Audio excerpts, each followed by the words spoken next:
Okay, welcome back. Thanks for watching. I hope you're having a great day. And hit that subscribe button, please. So this time I went to the Design and Make feature in VCarve Pro, and I purchased the three-dimensional hearts, and I'm making a Christmas ornament out of them. It's for a family member who really likes hand-painted things and stuff like that. She makes beautiful like 8-inch pots, ceramic pots, and she paints them with flowers on them, and they're just absolutely gorgeous. So I'm making her these, or this, I should say, these hearts for her Christmas tree in years to come and all that.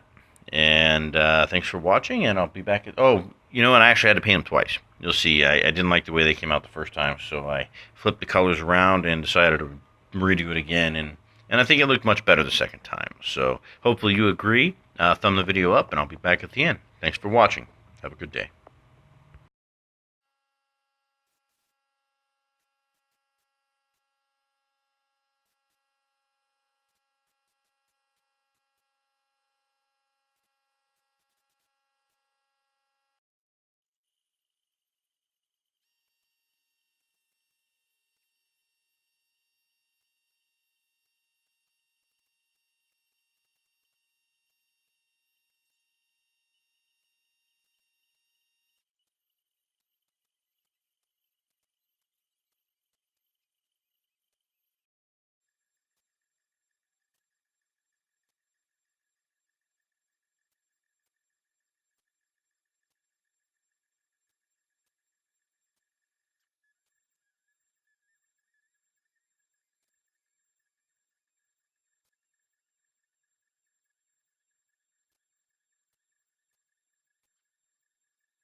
Okay, well that's it for this one. It came out really good. I was happy with it. I got it off in the mail, and she should get it any day now. So hopefully she likes it. And I appreciate you guys watching. Again, hit that subscribe button and thumb the video up. And I'll see you the next time around. Have a great day and Merry Christmas.